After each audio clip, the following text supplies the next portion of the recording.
Hello, everybody. This is Lisa and Lauren from Artist Moving. We are so excited today. We have a special guest named Stacy Yadell. Did I say that right, Stacy? Yes, you did. You nailed All right. If you could it. please just introduce yourself and then we'll have a chat. Hello, everyone. My name is Stacy Amon Yeldell, and I'm a board certified music psychotherapist, sound healing vocalist, as well as a founder of my own company, which is called A Mantra Music and Wellness. Nice. It's nice to meet you, Stacy. Nice to meet you too. Thanks for having Yeah. me. Yeah, thanks for being here. So we wanted to use one question as a starting off point, and it seems very timely considering what's going on in both Lisa and your neck of the woods with the fires in LA.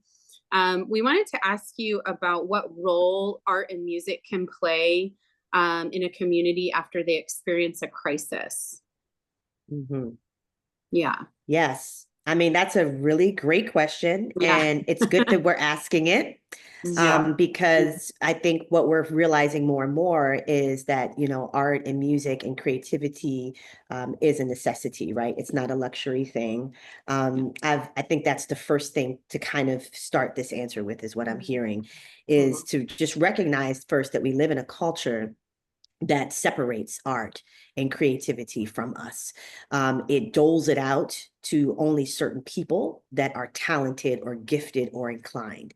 And that is a belief system of the West that we are ingrained with from the beginning of since as soon as we're born and we start to grow up, those kinds of ideas begin to circulate. So I think understanding that we oftentimes start off with this, not everybody, but some of us start off with this idea that we aren't creative, right? Or that we aren't creative people. But creativity is actually an innate gift that we're all born with. We all have the ability to create. We are creator beings. And the idea that we don't have access to our creativity is a belief system. And again, it's from the West. To give you a little bit of contrast, when I spent a lot of time in Brazil, in Bahia, one of the things I was struck by is that everybody sings there, right? The plumber, the guy who does your taxes also plays cavaquinho, and the samba band at night. There's no separation of, oh, I don't play, I'm not this, I'm not that, I'm not creative. Everybody is just creative, right? And it's just an understood thing that that's just a natural form of expression. So I just want to kind of start off by saying we're as in the West, we're already kind of dealing with this idea. And that's what I find a lot in my work is this idea, well, I'm not creative. And I'm not able to engage in my creativity because I'm not inclined, so to speak. So when we bring in art and music and bring it in from a play perspective, where there is no attachment to the outcome, then that's one of the ways that we can override that program, right? Because that program is connected to performance. So what I always tell my students is that creative expression is your birthright, but performance is a choice. Oh, I like, yeah. Two very different things, right? Some of us decide to perform. Some of us are, I don't believe in being inclined, right? Because anybody who's a real performer, artist, been in the business knows that it took a lot of practice and it took a lot of blood, sweat, and tears. It's a lot of work, right? So I'm not inclined, I had to work to get to that point. But what I'm trying to make clear is that that is a very clear choice, right? A performance choice. Performance is what activates the ego and triggers the ego. And that's oftentimes what kind of causes people to shut down or not want to be in creativity or art because it's like, oh, like I get a lot. Are you going to make me sing? Like when I walk into a group or, people, there's a lot of anxiety or resistance we'll see around. But what that's connected to is performance, meaning I'm going to have to sing in front of you, right? Or I'm going to have to do something in front of you, or I'm going to make a piece of art and it has to be a certain kind of a thing. And I'm attached to it being pretty or being nice. So that's a different kind of music art making, right? Yes. It's great. It's great. but it's not the kind we're talking about today, Right. right? In Right. terms of the kinds of ways that we can utilize the art forms to reconnect us to ourselves Yes. in the midst of tragedy and in the midst of crisis. And so Right. one of the ways we can do that is by first establishing that we're creating, not because we are attached to any particular outcome. We're not creating a product that's going to be sold, that's going to be judged, that's going to be put on a wall or listened to, on a streaming device. If we want to do that later, or if we want to do that at some point, we are free to, right? Yeah. But this is really about how do we engage with music and art in order to be a vehicle of connection. Yeah. Yes. So I just want to say that first, right? Yeah, Because no, that's I think, yes. I mean, Lisa and I, let's see, Lisa and I have been talking about this since almost 20 years. And Yeah. we always mention like, why do people constantly attach it to talent and to an object and to it? And once we kind of can break it down for people, you can watch them have that moment of like, oh, okay. And then it kind of opens them up some more. And I think, it's really important to understand that, I mean, art in itself is limitless. And so why would you box it? Why would you put a label on it? And I love the distinction, like it, and that it is your choice, and you're not taking away from the fact that people who choose to perform, it's not like they're like waking up and they can just magically do it. It's a lot of work, anyone who's ever been on stage or hung in a gallery or, tried to put together a demo tape knows what all that is. Yeah. So my follow-up question then would be like right now, if you could have access to anything in the LA area, what do you think the best thing for LA would be to help it connect and heal and then ultimately thrive? I think the thing that we talked about before is this kind of, meaning before off camera, we talked a bit about how people are responding in different ways. Yeah. So I think the conversation that I would like to have around this is being able to really curate and customize wellness practices and tools based upon the needs of the individual.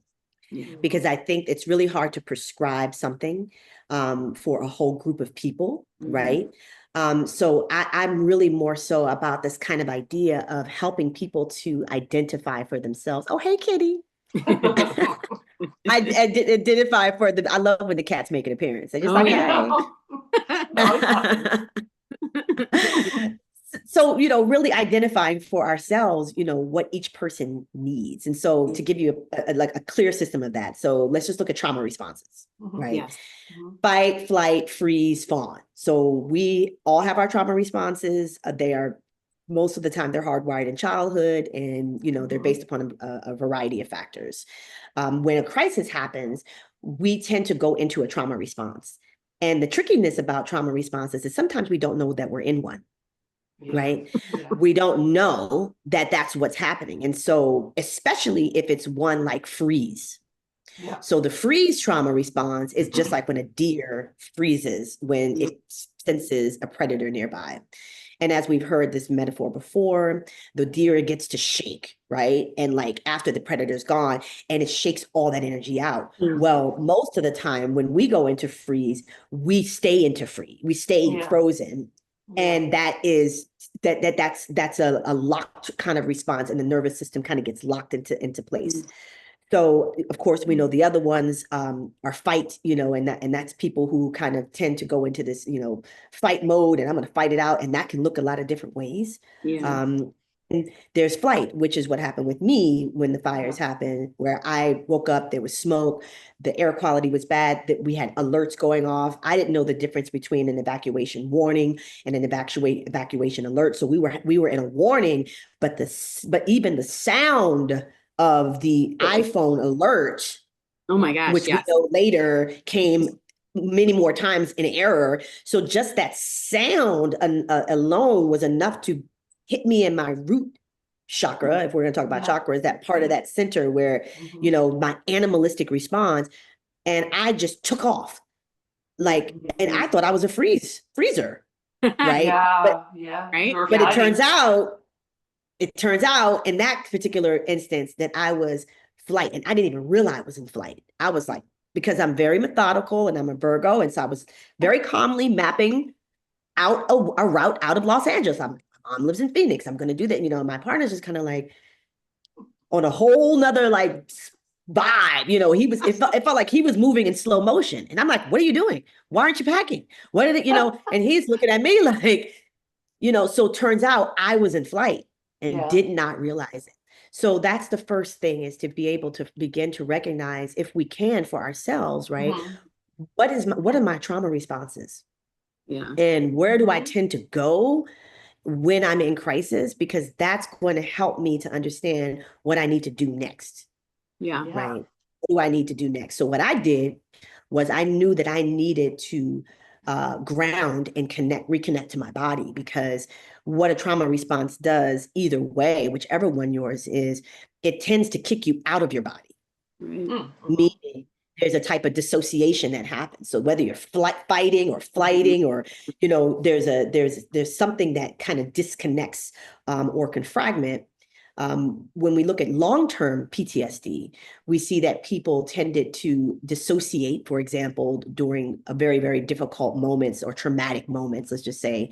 And sometimes when anything that comes near them that kind of smells, tastes, looks like that, their nervous system will do the same thing and pop them out of their body again, and then they go into a dissociative state, right? So PTSD is, you see this kind of dissociation that happens as a result of a person being triggered. So Yeah. that's the thing we want to recognize, is that if we are in a crisis, then something is getting triggered, right? That trigger can be connected to something from early childhood, or it could just be an animalistic, primal, reptilian fight, flight, fight, you know, fight, flight, freeze, fawn is the other one response. Mm-hmm. So that's a really, really important thing to Mhm. notice. And Mhm. you'll see it, as we said, some people just kind of walking around like nothing happened, right? They could be in freeze, you Right. know, or they could be in a type of fight. Like, I got to keep, you know, sometimes fight is like, I got to keep moving, Right. right? Yeah. I got to keep going to work. You know, I'm going to keep moving through this. So I just think that's the first piece to be able to really, really recognize is, you know, maybe that's about just educating people around what that Yeah. means. So Yeah. in therapy, we call this psychoeducation, right? Yeah. Mhm. So doing some psychoeducation about the nature of trauma, about the nature of crisis. And what we really want to do is be able to help people to be empowered to come back to their bodies in a way that feels safe to them. Yeah. Mhm. Yeah. And I'm saying that in a way because in LA, we have all of these kinds of practices, and there's a lot of spirituality here, and it's a Mhm. lot of tools, and and I'm not saying those things are not helpful, Mhm. but again, we can't prescribe, you Yeah. know, like, I'm going to probably get into a lot of trouble for saying this, but Do it. a sound bath may not be the best thing when you're in a trauma state. Right. Yeah. So Right. what I'm hearing is you really have to be mindful. I mean, it's actually, I know it's horrible, the fires and this crisis we're in, but it's actually a good tool right now to like be mindful and say, how did I react? So how Yeah. I reacted was, I was going through this. The fires were only like 3 streets away, and we were having the warning, and that thing on my iPhone was driving me insane. But I was like, I was walking around going, what would break my heart if it was gone, you know? So I was kind of going through this like almost like a process, like a, I don't know what type of process. I was walking around, which paintings do I want to bring? You know what I mean? Which Mm. ones, you know, what objects, what pictures? And I'm like, you know, it was such a weird process. And then my cats, I had to take care of my cats. Like, how am I going to get them in the thing? You know what I mean? So I was going in this process. And then my thing was when the cops like banged on the door and like, you got to get out. I was just, that was almost like flight. I was like, I was totally Yeah. freaking out. Oh yeah. Because I Yeah. was like, we got to get out of here. We got to go. And, you know, I was like, my cat didn't get in the carrier. So I had to use like my mama strength. Like I lifted up the car, you know what I mean? And shove him in there. And you know, there was no choice. And I was like mental. And my whole nervous system was going like freaky. So, I think what I love is like, yes, you have to be mindful of like, how did I react? I mean, we Hmm. in LA, how did I react? What is my reaction? What is Yeah. that trauma response? I think that's brilliant. I Just think that identify that. yeah, Yeah. it's that it reminds me of our last conversation when we were talking about self-awareness, how art can help you build Yes. self-awareness. And so you need to you need to be willing to reflect. But I think you're right, Stacey, that like when you're if I mean when you're in the middle of a crisis, Yeah. right? You might want a sound bath with some therapy added on top of that, right? And we always try to note that when we're talking to people about like our Take an Art Break movement, right? Our Take an Art Break movement is about integrating arts into your daily life, like proper exercise, eating right, and but it isn't going to solve all your problems. And I think that you need to be really, again, like Lisa said, mindful of all of it and be willing to recognize all of it. And then willingness is the part that might be tough for a lot of people, is the willingness to you know come to an understanding with what a big deal it is, right? Because it's for me, it feels like grief. Like crisis a lot of times feels like a grieving process because there is a lot of grief involved. And the way I've always dealt with grief, right? And we know that nobody deals with grief the same way. Is little pieces at a time, like 5 minutes here, 5 minutes there of like, it's almost an out of body experience where something hits me really hard and it's a physical response. And then I realize why I'm doing it. Right. And I think that you have to be willing to realize it. And that might be a really tough step. So what can someone do to even be willing to reflect on what they are currently going through? It's not like it's over. They are currently in the middle of it. Right. Yeah, totally. And just to like for me to be really specific about the sound bath thing, that will lead into the answering of this next question is there are some practices that are not going to be what we call them, kind of counterindicative, right? They're like it's a contraindication for whatever's going on. And so when I think of certain kinds of sound baths, particularly the fact that it's not a regulated intervention, meaning anybody can go buy some bowls, anybody can do it. That could be quite dissociative. So that's against if you're already dissociated. If you're already traumatized and you're out of your body, right? Then we want to look at something that's going to bring you back into your body in a safe way, right? And embodying practice. So that's what I meant when I was saying, kind of maybe sound bath is not the best thing to do if you're in an actively traumatized state. Yes. But you make a really good question because you ask a good question about the willingness, because also what's happening and when we're in a trauma state is that we are temporarily unable to access the rational mind. Right. So there's a disconnect in the brain, that corpus callosum, that part of the brain where we are no longer in our rational mind. Right. So in anything having to do with reasoning, willingness, or any of those things, right, we may not even have access to. And that's one of the great things about art, right? Is that we are able to engage in artistic creative practices that can actually help to bridge us back to our reason, right? Bridge us back to the functioning part of the brain.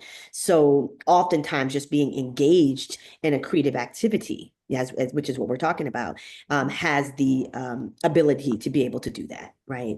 So I think that when it comes to, the willingness, it's again going back to that psychoeducation and saying, listen, we're all moving through something, right? We're all going through something and normalizing it, right? And saying, listen, we need to address and give to yourself. And sometimes it's just about marketing copy. I hate to say it like that, but like I have to be really careful about the way I write things, so when we say stress relief, mindfulness, stress reduction,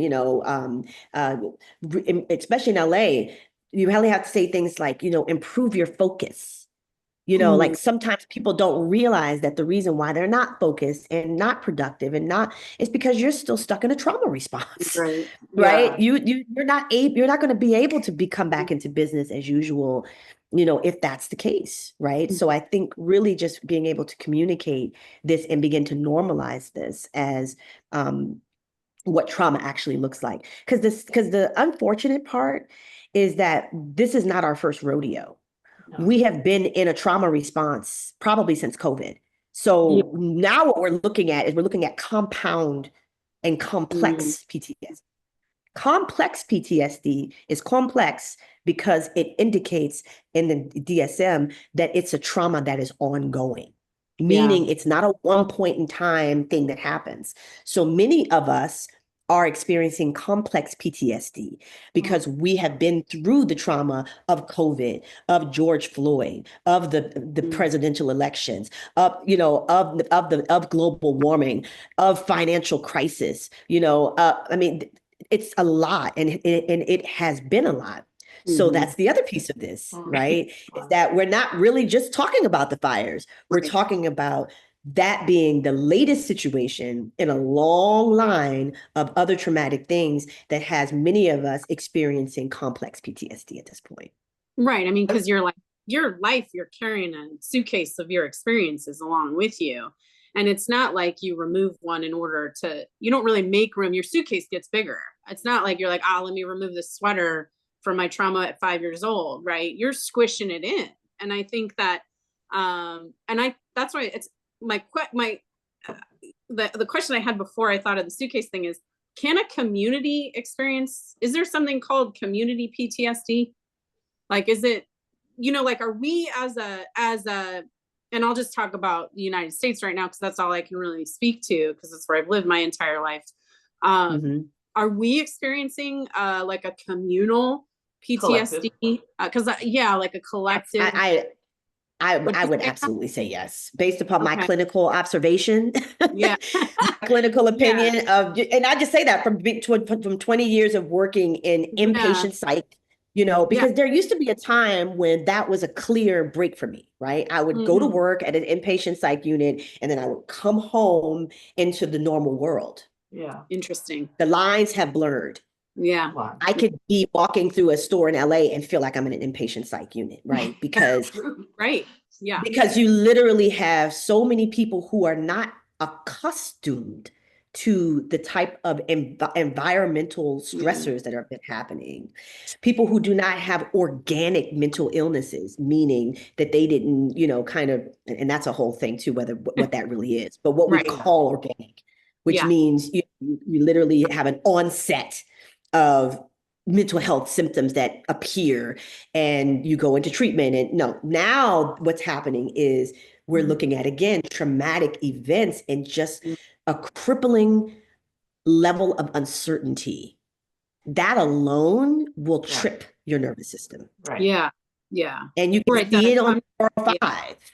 Right. You can see it. And if you want a litmus test, go drive on the 405. You'll see all of it playing out. Right. I'm being funny, but also it's true. No, like, true. I know. Right. No, like a little bit of levity is nice, because it's hard to, because like, I've talked to a couple of people now in my life, and Lisa included, about this, like this feeling amongst people where, and for me, it's this feeling of like the bottom about to fall out.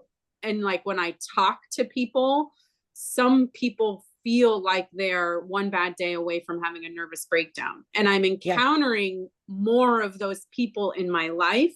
And that's why I asked the question, is that like, and what do you think is causing that? Is it that is it that separation, the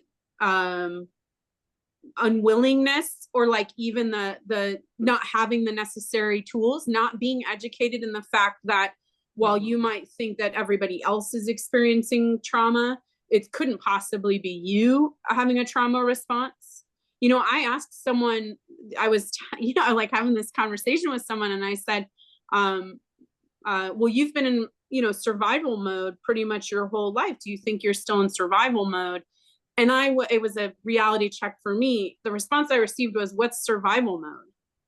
And I was like, oh, I was assuming it was a given, and it's not. And Lisa and I have to remind ourselves of that all the time. The language that we use, our belief system, is very separate than a lot of other people's belief systems. So I think that you're right, that maybe it just starts with a conversation about, we're all doing this, We're all Right. in the middle of this right now, you know? And I do love art because it is that thing that once you can get someone to do it, it does change them, whether that willingness is there or not, right? It's kind of like a secret tool, you know? But I don't know Yeah, how you get people to do totally. it, right? You gotta get them to do it. Well, Well, the other part of it too. Oh, go ahead, Lisa. no, I was just thinking, people, not that we have to like, what I'm just thinking, it's like we're traumatized by birth. You know what I mean? In Western worlds, I mean, you come out and I mean, it's from the beginning we're traumatized, and then it's just layers. But I think people have to. Creativity takes courage, you know. That it's like that notion, and I think that people have to admit that there's an issue.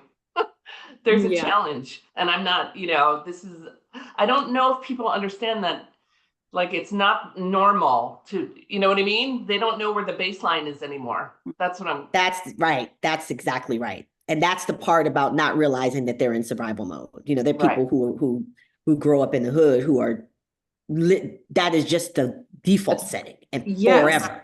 Yeah. Right? Because you literally are just living in a state of trying to just survive and try. And Yeah. let's not, let's be clear, like that is by design, Yes. right? Yes. That is a system that has been designed in order to do just that. Oh, So wow. when I think about how creativity is powerful, I think about it in terms of the energy centers, because I mentioned before the chakras, and whether we Right. believe in that or not, it's just a kind of great system to think about when you look at the root and the sacral, which is kind of like the sexual organs, our creative center, and our solar plexus, that those are typically our body chakras, right? So that's typically where we hang out in terms of the body. And that's where a lot of that survival animalistic energy is housed, really in the root chakra. But when we begin to create, because creation is a connecting force. So what we're really looking at is disconnection and connection. So trauma is disconnection. Right. It's being completely fragmented. It's out of body. It's mental. It's a form of disconnection. Right. What creativity does is creativity fosters connection. Yeah. So we're able to connect to ourselves, right? Because by the sheer act of creating, what begins to happen is we become very present. And that's the magic sauce. Yeah. We become present. Mm. So we are no longer in the grips of the fear, of the anxiety of what might be. And we are no longer in the grips of the pain and the suffering of what has been. Right. And in that moment, we are just present with whatever we're creating, whether we're writing a song, whether we're planting a garden, whether we're doing a doodling activity. We are in an act of becoming very, very present. When we become present, we move from those energy centers up into the heart. And now we become heart-centered. So when we're heart-centered and we're present, that is the antithesis of stress. That is when the nervous system begins to become regulated. We begin to breathe differently, and we are safe. We are safe in the present moment, right? And that's the magic of, that's just one of the magic things of creativity. The other thing it does is it bypasses our defense mechanisms so that we can then begin to feel and create those containers to be able to, because we're not talking about doing a spiritual bypass, right? We're talking about getting present enough to actually sit in our bodies in a way where we feel safe and we can begin to feel the feelings that we need to feel, right? Begin to express, so that the container of art gives us that space to be able to, as they say, once we let it flow, it will go. So then it becomes the emotional expression from which we're being released. So that's part of how art and music and any kind of creative act can be and will, and in many ways is an answer, so to speak, for crisis and for trauma, because it's an embodying practice, and it brings us into play. And play is also presence. When we're playing, we're present. Think about a kid building a sandcastle on the beach, right? Completely present. The wave comes, takes the sandcastle away. The kid goes, "Oh no!" But then they say, "Let's build another one." Like right back into the pond. So that's that play energy. And let me tell you, we are not in play, right? You can't be in play and be in fight or flight Yeah. You can't be in play and be in a trauma response at the same time, right? Yeah. Yeah. Play is being fully in the present moment. And the caveat to that is, like I said, there is peace in the present moment. Yeah. There is peace in this moment. Mhm. Yeah. Yeah. So I think that the key is when I do workshops and when I do classes, one of the things that I always kind of lead with, and this is part of what I do in my workbook. I wrote a workbook last year that was really about exactly what we're talking about. It's like, how do I chart a course back to myself Yeah. Mhm. midst of the chaos? And it's called Mhm. Choose Yourself, a 12-week journey to becoming the God of your own heart. And one of the key questions that we ask in that workbook that I think is a good moment to mention now is a pivotal question. And that is, what do I need? Mhm. What do I need? Mhm. So once you figure out your trauma response, if we're going to do a Right. system, right? Yeah. Yeah. Figure out, okay, I'm in fight, flight, right? Then you say, okay, Mhm. what do I need? Mhm. Mhm. And I would add, what do I need with the resources that I currently have? Yeah. Mhm. Because sometimes when we ask, what do I need? We go into our head and the mind starts to weep all the things that we don't have. Yeah. Right? Well, I need to go to Fiji, but unfortunately, no. It's like, no. Yeah. So Right. what do you, there's a need behind getting on a plane and going to Fiji. What do you need? What will Fiji bring you? Yeah. Well, I need the blue water. Okay, but what will, and I'm speaking for myself now, because this Yeah. is You need always trying to Fiji. get on the, right, always trying to get on the plane. But what is it that really, what I'm really seeking is peace. Yeah. I need nature. I need to connect. Mhm. I need to get quiet, right? I need to ground. So there's a need behind the impulse to do something. Yeah. So if we can unpack what that need is, then the way we meet that need is an infinite number of ways that Mhm. need could be met, right? When we detach from the actual thing. So what do we need? What do you need? Yeah. And the last thing I'll say about that before we go to the next question, because I think this is kind of building into the system that I wanted us to be able to talk Yeah. about for each person Mhm. who's listening, is, that's going to be different for everyone. Yeah. And it might not be an easy question for those of us who are hardwired to meet the needs of other people first. Mhm. So therein lies our other trauma response, fawn. Yes. Fawn. Hello. Fawn is a trauma response. Hi, I'm a fawn trauma response. And when I'm not freezing and flighting, right? Fawn is a trauma response that I learned from being a child of an alcoholic. Hardwired, right? What do you need? What does the alcoholic need, right? How can I organize my life and the things in this house so that they can, literally, I'm so good at that. So then I decide unconsciously to become a therapist, which is all about meeting other people's needs, right? Yep. So hence the revolutionary question. No. What do I need right now? Yeah. What do I need? And that's the first question to chart the rest of the course that we're going to be talking about today. Yeah, I feel like, Yeah. I feel like you would need to ask yourself, it reminds me of the why ladder, right? You would need to, like, you ask yourself why over and over again to get to the root of the real why. Like, why am I choosing to do something versus why not? And it's like, you have to Mhm. ask yourself, what do you need? And then you have to be like, well, what do you really need? Well, okay, let's try again. What do you need? Because all of us are, right? We're all playing a role in society. And so you do have to, it's almost like you have to do the work to get down to your own roots, right?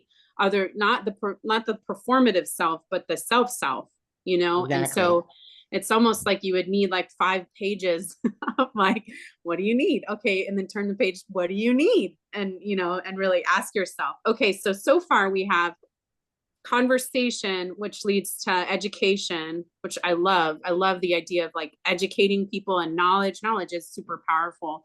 And then that might lead to the willingness, maybe. And then the really getting back into that present moment so that you can ask yourself, what do you need with the resources that you currently have? I was talking to somebody yesterday about that concept of right now in this day 2025 we really need to do self-care, but I think and this also with art, it's like people are artists, you're selfish, you know what I mean? People as the programming that, to take care of yourself is kind of like a selfish act. So how do you switch Right. that response, right? Because I know a lot of people, oh, you're an artist, it's kind of a selfish activity, Mhm. It's a response and it's programmed in us. So how do you, and I think that's what you're talking about, the fawning where people fawn, like it's about you, it's not about me, and then at the end of the day you're burned out, right? So that's Mhm. where that Exactly. burnout comes from. So how do you Yeah. I shift mean, I that? think it's important to indicate that there's certain things that we were told that were just not true. Yeah. Yeah. There are certain lies that are in society, and one of the lies is that we can be productive, right? And we can grind without putting anything back in the tank. That's just no system works like that. So Mhm. again, going back to nature, Yeah. reconnecting to the natural world and the way the natural world operates, and that everything is interdependent and everything is Yeah. feeding everything in order to keep the systems going. So I think, unfortunately, when we figure that out is when we do hit burnout. It's when we do Yeah. hit a wall. It's Mm. when we do go into that place where all of a sudden the nervous system is all over the place and I'm a day away from having a nervous breakdown. That's the moment where we like, okay, hold on, something is off in my system. The system is out of balance. How do I bring balance back into the system? Well, how much energy have you been putting out? Right? Mm. If you're just putting out energy, and yes, surviving is energy output. That is Yeah. that is a level of output to survive, right? Yeah. So if we know that that's what's happening, and we recognize that there's all this energy output, then the prudent thing to do, just like a doctor would take out a prescription pad and write a prescription for you, the most prudent thing to do would be to figure out, how do I start to put energy back into the system again so that it can start to operate at an efficient level, because it's not going to operate at depletion. So Mm. that's where self-care comes in. That and to me, one of the things that I did in the workbook is I started to call it actually self-devotion, Oh. Mm. because self-devotion is on such a higher level than self-care. To me, self-care sounds a little bit, uh, I don't know, it brings up that feeling like it's selfish, like you're saying, right? Mm. It's like, and then I think about things like, getting my nails done, or getting a massage, or, and the fact of the matter is sometimes those things don't work. So I think when people do self-care Mm. and it's not working, it's because it's not connected to that original question we just asked. What do What I do need? you need? Yeah. Right. Connect the activity to what you need. So if you need peace, then if I need peace, going to get my nails done is not going to do that, because I'm quite neurotic. And I'm going to always be paying attention to the lady. Was she going to clip my, with those little tools? And it's like Mhm. sometimes, so I'm actually more hyper alert of, Right. I'm not relaxed doing that, right? So Right. I'm not going to choose the act. So sometimes we don't choose the right activities because they're not necessarily targeted to what is needed by our systems in that particular moment. So the Yeah. more we can get clear about what those needs are, then the self-care becomes targeted. And then once it becomes targeted, then we can put it into a ritual, meaning it becomes a part of a daily practice. Mhm. And then we're cooking, because if we can get a daily practice in place, Mhm. now we're actually consistently regulating the nervous system, consistently.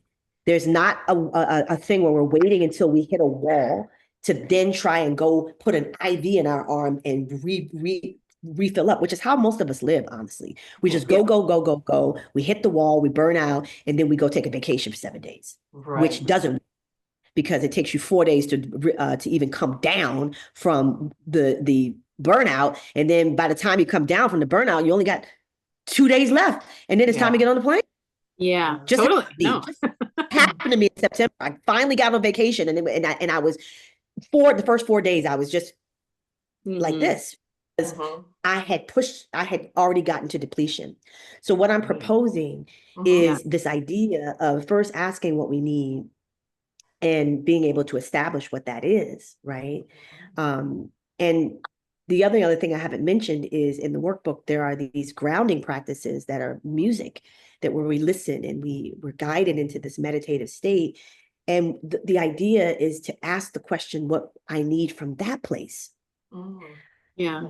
Again, because the mind, the Yeah. mind is going to get involved. Well, I need this and I need that and I needed this and and then the mind will go into the past and be like, remember when I needed this and I didn't get it? Remember when I asked him for this and he didn't give it to me? And and what about next week? And the rent's due. I'm not gonna, Oh so my God. Yes. we don't want to ask this question from the mind. We really want to like drop down into a place of calm through a meditative practice or through anything mindful, even if it's just holding a cup of tea, holding your cat, something where you can just feel calm and then ask, what is it that I really need? Mm-hmm. And then from that answer, then we say, okay, what are the practices? What are the activities? What are the rituals that will allow me to be able to meet these needs? Yeah. And then the goal is to every day kind of put it into a little bit of a daily practice. And there's, again, with the workbook, there's a checklist there to really help with that. And the last thing I'll say is that this is about creating micro moments in your day. This is not about revamping your entire life, because who has time, right? Because that's the next thing people are going to say. They're going to say, oh, I don't have time to be in self-devotion. And I'm like, well, you have to go to the bathroom in the morning. So you have to eat. Yeah. You have to shower. I mean, you really don't have to, but like, hopefully you do. Probably should. And any of those moments can become micro moments of mindfulness where we stop for a second. And that's just a moment where it becomes a moment of intentional presence. So we can build in these things, into our day. So I'm not proposing, that everybody just, revamp their entire life, because that's not necessarily possible. Yeah. So we have the grounding practice, asking what you need, tuning into what you need, and then allowing your self-care to become curated to that need, which then becomes a daily practice, which then turns into devotion. Yeah. Because if you're doing anything daily, it's devotion. Yeah. It's a devotional practice. The artist in me is like going off on this trail in my mind right now, where like you're standing in front of people and like the community, and you're helping them with this music, and they're all here, and then you're asking them what they need, and then they're just writing it down and just putting it up on a wall, and then other people can read it and just not feel alone in their needs, but also be like, well, I can help you with that need and you can help with that need. I just love this idea of people coming together and as individuals, and understanding that like my needs are way different than your needs, or similar, or whatever. But like, if we can get to that point where we can honestly express them, maybe we can serve each other as well as ourselves, I'm just, It's a fantasy I'm having right now, which would be what you just described is workshops that I've done. I mean, that's literally what we do that's literally what we do in our workshops. I just did one for the Hope series, the one that for Ping's, I literally last week we did self-care tools in times of crisis, and we all joined on Zoom, and I had my guitar and I guided this, grounded practice, asked what we need, gave them the PDF self-checklist, self-devotional checklist from the workbook. And that was the whole thing, was for them to, based upon what they needed, to then begin to formulate a daily practice to meet those needs. I love that. So what you're saying that I love too, is that you're bringing in the community aspect of this, which is important, because we can do this work on our own, right? Which is important, because being able to build that bridge to ourselves is key. It's a primary thing.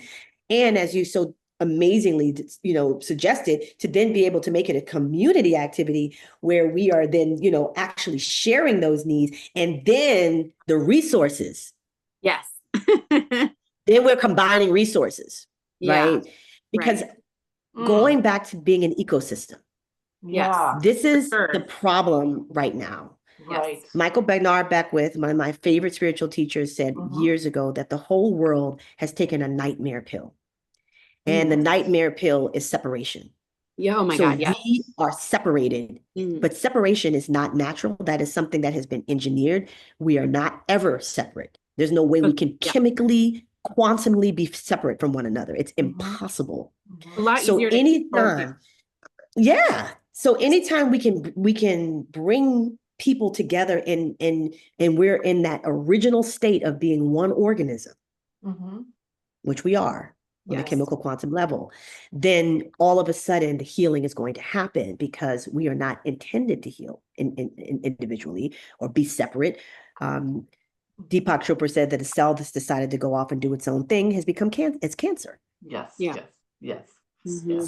So where you all are just doing such beautiful work with this podcast and with this question is really tapping into the true thing that's needed to heal, right? Which is for us to come together in community and create, because when we come together in community and then we become very present Mhm. because we're creating and we're playing, then that is the healing, because we're healing that sense of separation that has been manufactured by Yeah, the powers that be, right? totally. Because as you Yeah, said, Lauren, we're easier to control in that way.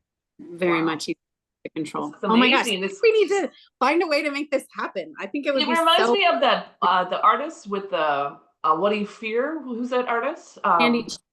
She's one of my Yes. favorite. She's amazing. It would be What Do You Need? It's a big chalkboard, huge, and people are like, what do you need? And it'd be really cool if community, then what do I need? Maybe I need comfort. And then people Yeah. who have the same needs come together and they make art through that, or they express themselves through that. That would be amazing. So Yeah, it's really Mhm. yeah. Go ahead. what I love what you're talking about. It's really art's superpower. It's it's like the essence of art. It's really a connector and a healer. Yes. And it brings people together, because at Art Break Day, which we set up through these free art making tables, we're always like in awe of the magic when people sit together and create. They start talking and they become best friends. We're like, wow, it happened again. It happens over and over and over. These people that are so separate, but when they start like just being present, like what you're talking about, they start talking, and then they're like, oh, Mhm. you're my friend. And I'm gonna sit here for yeah. hours. And you find like, the reason I love the idea of doing it in a community is that your feelings are becoming acknowledged, right? Because you put them out, you're brave, you're courageous enough to do that, which in itself can be scary, right? Right. But then you have Mhm. someone else acknowledge it, right? And acknowledgement is a really big Mhm. source of like healing, right? When Yeah. you're feeling your feelings for the first time, right? You don't want to feel shame for them or anything like that, but if you have the community just there to acknowledge it, that in itself would be incredible. But then to even move forward and connect resources would be absolutely incredible, right? Because then people could feel that power of giving to that community that they're part Mhm. of. And that in itself is a powerful thing because you feel united, right? And Exactly. you don't feel separated. You Mhm. then you feel like, oh, we are in this together, right? We are an actual community. We Mhm. don't have to walk parallel with each other. We can like actually hold hands, right? And do this. Mhm. Wow. Yeah, I think that's what, like, I mean, that's what I love to do with art, is just like remind people of the things that they've forgotten, right? Is that we are all connected, and we all do depend on each other, whether we want to admit it or not. We do, Beautiful. Yeah. And do you see how it transcends the isms? It Yes. transcends sexism, racism, transphobia, Mhm. liberalism, and all the isms, because the fact of the matter is, like you said, we are all one. So regardless of who voted for who, Right. those things that are really polarizing, those polarizing factors, when you get down to a question like this, which is just so, it transcends all of that, because even people who voted differently from us, they have needs. They did that. There's something that they need that they thought, right? Mhm. That going one way or the other would solve, and so getting Mhm. to the actual need is, it transcends the actual, whatever the action is that they took, because Mhm. we can all, it's almost like when I remember when I was working in addiction treatment, and I remember someone said that, alcoholism is a misguided attempt at enlightenment. Mm. Interesting. Wow. So yeah, it's deep, right? Because Mhm. what a person is really seeking when they're using, right? Yeah. Oftentimes connection, right? I'm trying to transcend. I'm trying to have this transcendent experience. So what I'm needing is connection. I'm needing to connect or to feel something deeper or to transcend pain or something like that. Now, the means in which I meet that need may be questionable, right? That's a question of that's probably not the best way to meet that need, but it doesn't change the fact that the need is there. Yeah. Right. So you're still going to have that need. So people can feel like they have these needs and they may make the wrong or questionable choices in order to meet that need, but it doesn't change the fact, right? That there's that need is still there. So if we're in community and we connect to what is the essence, right, of what's really underneath everything, then and that presents itself as what I really need. I need safety. Some people just need to feel safe, and they're making decisions based upon the fact that they feel like certain candidates or certain situations will help to bring them safety, you know? And then what I would do with those people is we would do a safety workshop and say, okay, well, what is safety? Yeah. What does that really mean to you? Can you really be safe dependent upon external factors, right? So then you get deeper and you start to really unpack what those needs are and what they really mean. And it's always going to take people back to their childhood. It's always going to take people back to unmet needs, because most of our needs that are the loudest are the ones that weren't met when we were a child. And that's when it gets like, when you get this Ouroboros snake eating its tail, because it's like, oh, wait, the things that I need are the things that I didn't get met when I was a child. And then maybe someone even called me needy. Oh, yeah. Wow. So that's shame. So now we have shame charged on having a regular primal core need that we all have as human beings, but now shame is attached to it because someone has called you needy. And this happens a lot with attachment, right? When people show up in relationships and all of a sudden you have all these needs from your partner and the person calls you needy. And it's like, no, neediness is an unmet need screaming. Yeah. Right. Yeah. So but instead I get shamed for having this need that's unmet. So this is why this is so powerful, to really get people to be able to step into what they need and claim it and actually have a reparative experience in community, right? With that need actually being met, you know, without the shame. And then it can repair something from childhood that may not have been, but that may not have been met even back then. So it's very powerful, this question. It's super powerful. In your workbook, do you have that? Like, I think, well, where can people get your workbook? I think it's needed right now. And then in your workbook, do you have a list of needs? Because for some reason, when I think of needs, I'm not landing on anything. You know, you said safety, but do you know what I mean? I think some people are not like, what do I need? I mean, and I think there's a difference between want. You were talking about want. You know, I want to go to Fiji, but what do I need? What do you actually need? Right. Can you kind of like separate those two, or give us a landing page? Yeah, definitely. And, you know, and I have some references for, you know, because there are a lot of great quizzes that are out there, you know, for the core needs. And I think, you know, the main thing that I really focused in on my workbook was the feelings and being able to identify the feelings. So there's a feelings glossary, which is really important, of like identifying what you feel. But the needs piece is it's kind of woven into the guided practice. But you're right. Because I think what happens is the mind still wants to get involved, and the mind wants, you know, to be like, can you show me like a list of terms, you know, like, you know, kind of a thing. And there's nothing wrong with that, because I think those resources are definitely out there. One of the things I did was I took a needs quiz, you know, during the middle of the pandemic. And that was like something random on the internet that I took. And that's how I found out, wait a minute, these are what my core needs are. So I feel like that being able to just first kind of ask the question from this kind of meditative state and notice what comes up can be so much more powerful, because it's something will speak to you, even if it's a color or even if it's a memory. You know, again, now we're getting into this, back into art and into this almost interoception, right? Which is like this ability to feel and to sense what is needed based upon what's emerging from the body and from the heart and from internally. And that's just a different function than the mind, right? And the mind's great. But I would just really encourage people to first drop down in whatever way they can. Again, I have the guided practice in the book, but whatever helps you to feel centered, because everybody has different things. And that's Yeah. part of the workbook too, is to figure out what are the things that help you to feel grounded and centered, right? Mhm. Do you need to put your hands in the dirt? Some people need to walk, right? Yeah. Like, I don't think that everybody can sit in, Yeah. quiet meditation. Sometimes the energy is Yeah. moving and you need to walk. And that's where people get ideas, right? Is when you're walking. So I think whatever practice I would say to get you into a mindful state, and then Mhm. honestly ask that question and notice what comes up in your heart.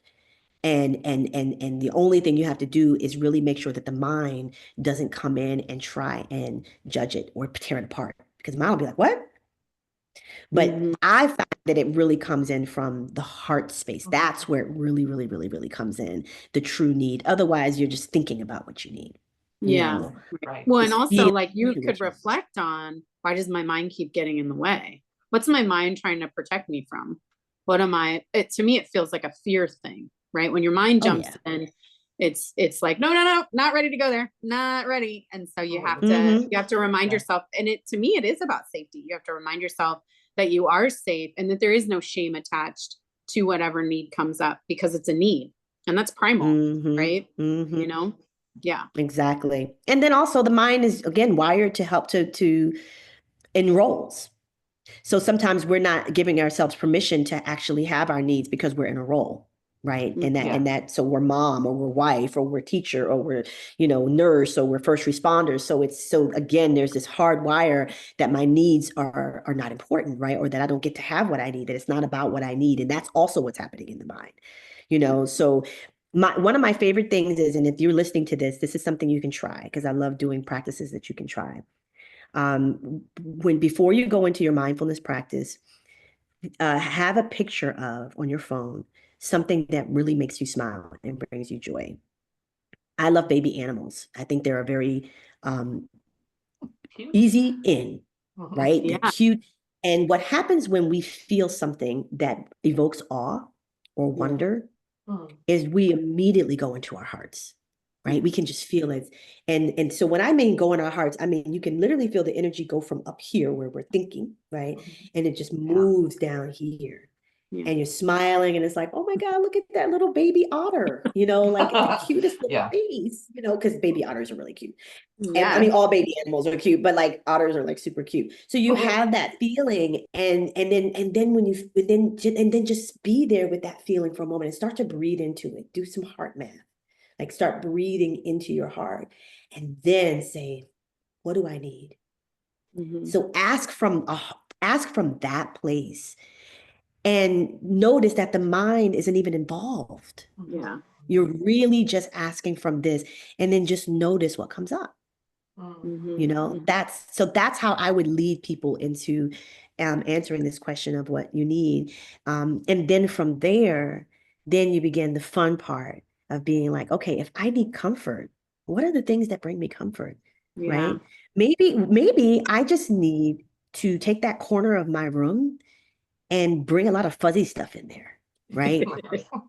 Yeah. Maybe I need to get some new fuzzy slippers. Maybe I need to go to Home Goods and just get like a stole, like, like a something cheap, or maybe what makes me comfortable is trying a brand new tea, going to and getting a loose tea, so it may not be what we think it is, Yeah. right? Because as long as we're meeting the need, though, that's the most important thing. Yeah. I love that. Beautiful. Wow. Thank you so much. Yeah. Look, I feel like we need to make something happen though in the LA community. Let's do it. My brain is going all over the place with that, because I think it would do a lot of good. I really appreciate you talking to us today. You got my like brain going, and I love that. I always love these I conversations. needed this conversation. Awesome. Yeah. From my heart. Yeah. Well, And thank you so much for having me. Thank you. Yeah. So, And we'll how link can to people? everything. Yeah, we'll link to everything in our description your book, because I do think that it's definitely something that would be super helpful right now, all the time, really. And your Yeah. website, all that stuff, so everybody can check it out. And yeah, thank you so much. Thank you all so much. And I'll send you the link in an email so you can have it to the workbook. Sure. And, just sending so much love and, support out to everyone. And, the most important thing I can just say is just, be gentle with yourself. Like, this is not a time to try and power through anything. Just be very, very gentle. Whatever you hear about what you need, when you ask that question, it is what it is, just, it's all right. And as one of my favorite teachers says, don't use what you find out about yourself against yourself. Oh, That wow. was sweet. I do love Whatever, that. whatever comes up, don't be like, I should have known that. And how did it? Nope. It's Oh, all that- awareness. It's all learning. I love that. I Powerful. do that. Really too. Yeah. powerful. Art is power. Yes, Beautiful. Thank absolutely. you. Thank you all so much. Have a wonderful day. I appreciate you having me. You too.